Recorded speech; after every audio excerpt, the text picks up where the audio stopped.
Hello guys, ভাদ্র মাসে রোদ খাওয়াচ্ছি কাপড় চোপড়কে। আমার বরের কিছুটা শার্ট দেখে নিন। শুধু আজকে শার্টই দিয়েছি, বাদ বাকি কালকে দেব। গেঞ্জি প্যান্ট, জিন্সের প্যান্ট, কটনের প্যান্ট, বাদ বাকি যা সব কালকে দেব। এখানে আমি সব এগুলো সাইডে রেখেছি সেগুলো কালকে দেওয়ার জন্য। আর আজকে যেগুলো রোদ খাইয়েছি সেগুলো এখন পাখার তলায় নিয়ে এসে রেখে দিয়েছিলাম অনেকক্ষণ। আর পুরো এক ঘন্টা রোদ্দুর খাইয়েছি। রোদ্দুর খাওয়ানোর পর ভালোভাবে আধ ঘন্টা আবার ঠান্ডা করেছি, পাখার তলায় ঠান্ডা করতে রেখে দিয়েছিলাম। রেখে দিয়ে চান করতে চলে গেছিলাম। স্নান করে এসে দেখি রোদ ঠান্ডা হয়ে গেছে, কাপড় চোপড় প্রায় যেই গরমটা ছিল সেই গরমটা আর নেই। তো সেই গরমটা নেই যখন আমি দেখলাম, তো আমি বললাম দেখি এবার ভাঁজ টাজ করে রেখে দিই। তো স্নান করে যাওয়ার আগে বাবুকে ঘুম পাড়িয়ে দিয়েই গেছিলাম, যেহেতু একা সংসার, একা রাতে সব কিছু গুছিয়ে টুছিয়ে করতে হয়। তো বাবুকে ঘুমটুম পাড়িয়ে দিয়ে আমি গেছিলাম স্নান করতে। আর তার আগে রোদ টোদ খাওয়ানো হয়ে গেছিলো, যেহেতু বৃষ্টি বৃষ্টি ভাব এসেছিলো, তাই আমি আর রোদে না দিয়ে আমি চলে গেছিলাম কাপড় চোপড় তুলে নিয়ে ঘরে। তো ঘরে এনে রেখে দিয়ে ঠান্ডা করে নিয়ে এবার চলে এসেছি সব কাজ বাজ সেরে ভাঁজ করে রেখে দেবো। তো একটা দুটো করে সব করে অনেকগুলো শার্ট, তো ভাঁজ করতে তো টাইম লেগেছে, খুবই টাইম লেগেছে। স্পিড করে দিয়েছি, তাও জানি না, মানে মনে হচ্ছে যে শেষই হচ্ছে না কেন ভিডিওটা। খুবই লং ভিডিও হয়ে গেছে এটা। মানে এতগুলো শার্ট তো একেবারে দিয়ে দিয়েছি, হাফ করে দিলে হতো। তো ভাবলাম সেই দিতে হবে, তো দিয়েই দিই।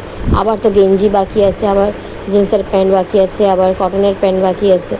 তো ভাবলাম শার্টগুলো আগে দিয়ে দিয়ে ভাঁজ করে সাইড করে রেখে দিলে তাহলে আমার কিছুটা খাটনি কম হবে। তো এখানে আমি শার্টগুলো ভাঁজ করে রেখে দিচ্ছি। ও কথায় কথায় তো ভুলেই গেছি জিজ্ঞেস করতে, সরি, খুবই সরি। তো কেমন আছেন সবাই? আশা করি সবাই ভালো আছেন, আমিও ভালো আছি। আর আমি অতদিন ব্লগ দিচ্ছিলাম না, আবার চলে এসেছে একটা নিউ ব্লগ নিয়ে। তো এখানে ভাঁজ করতে করতে দেখি যে আবার রোদ এসছে। আবার মনে হচ্ছিল যে যাই, আমার বাদ বাকি যেই প্যান্ট আর গেঞ্জিগুলো রেখেছি সেগুলো গিয়ে রোদ দিয়ে দিই। তারপর ভাবলাম না থাক, কিছুটা কালকের জন্য থাক, আজকে আর ভালো লাগছে না। দেখুন গাইজ, এখানে ভাঁজ করে নিচ্ছি আমি শার্টগুলো। খুব তাড়াতাড়ি করিনি অবশ্য, আস্তে আস্তে করছিলাম। সেটা স্পিডে করেছি বলে একটু হয়তো তাড়াতাড়ি মনে হচ্ছে, কিন্তু এত তাড়াতাড়ি আমি করিনি। আমি খুব টাইম নিয়ে নিয়ে করেছি, আস্তে আস্তেই করেছি। অনেকগুলো শার্ট তো, তাই জন্য এত টাইম লাগছে।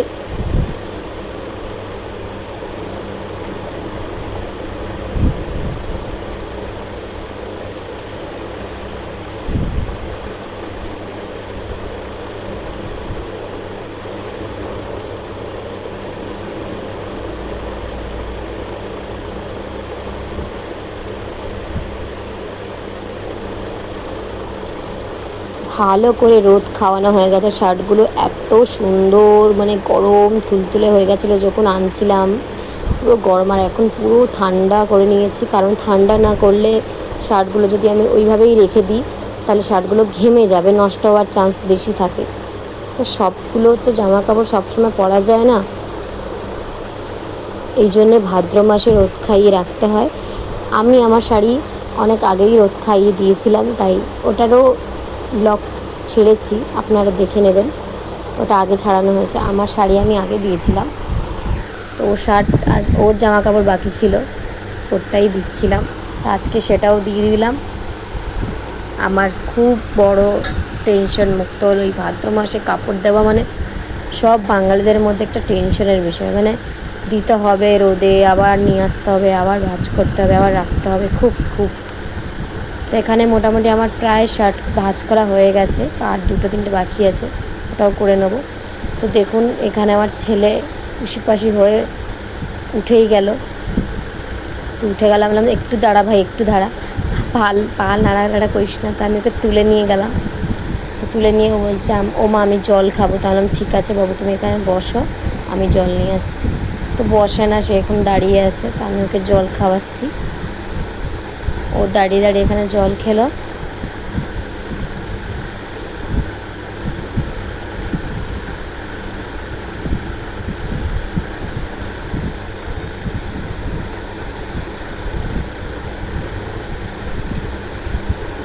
এখানে জল খাচ্ছে। তো জল খাওয়া হয়ে গেছে, আমি বললাম যা বাবু এবার ঘুমিয়ে পড়ো, এবার তুমি ঘুমালে আমি আর 2-3টে যে শার্ট আছে ওটা আমি ভাঁজ করে নেব। তো ঘুমাচ্ছিল না, একটু কান্নাকাটি করছিল। তাহলে আমি একটুখানি দাঁড়িয়ে যাও, আমার কাজ হয়ে গেছে, আমি রেখে দিয়েই তোমাকে নেব। তো আমার ছেলে অতটা দুষ্টুমি করেনি। ও যখন দেখছে যে আমার মা কাজ করছে তো ও আর দুষ্টুমি করেনি। তো আমার প্রায় শার্ট ভাঁজ করা হয়ে গেছে। সরি, শার্টের সাথে সাথে আমার একটা বেড কভার ছিল, যে আমার খুবই প্রিয় বেড কভার, ওটা আমার বর কিনে নিয়ে এসেছিলো বাংলাদেশ থেকে। তো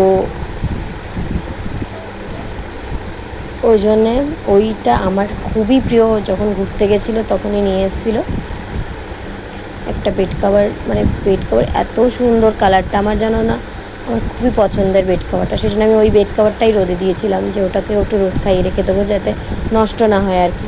হয় না, পছন্দের জিনিস খুব তাড়াতাড়ি নষ্ট করতে ইচ্ছা করে না। তো আমার এখানে আপনাদের সাথে কথা বলতে বলতে প্রায় আমার শার্ট ভাঁজ করা কমপ্লিট। তো এখানে আমি সব রেখে দিয়েছি, দেখতেই পাচ্ছেন কি সুন্দর লাগছে। Tata, bye bye, see you.